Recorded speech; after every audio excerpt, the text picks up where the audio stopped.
What's up, legends? First batch of 3D printed cards are in the printer now. Let's kind of go through what we got going on. This is kind of where we started, just kind of tinkering with the idea of business cards and kind of the evolution here.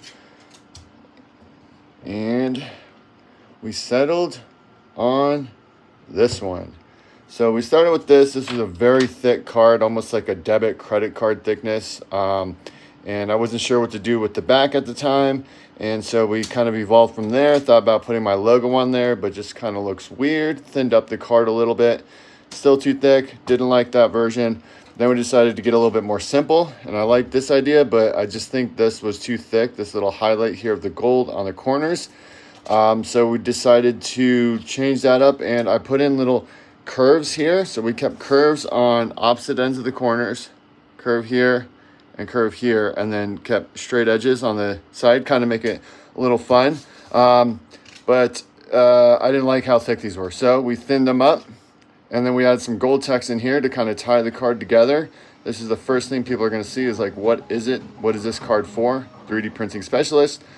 My name, owner of the company, phone number, and my email. And since I couldn't put more on here because I wanted to put my site, I figure Mark at legendarymakes.com would work. So this would imply this is my email, and also this is the website, legendarymakes.com. So hopefully that works. And then we started experimenting with the back and what we're going to do with that. And I tried to do this design on the back, but this was all coming through. So I had to really get into my slicer settings and really work that part out.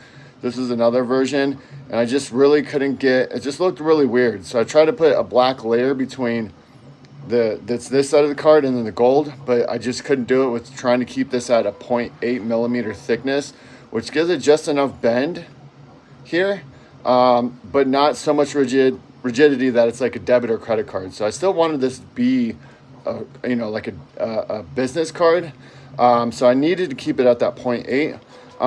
And so we ended up with doing this, and I still didn't think that design was fun enough. I just put more layers of the gold, and then I think this is a 0.2 top layer with all this information in the black. And then I think we ended up with this. This is the final design, and I went with this square, and I think maybe having this back here isn't the worst idea in the world. It's the best I could do with maintaining the thinness of this card and not being too thick. So this is what we're rolling with, and this is what we got printing in the printer right now.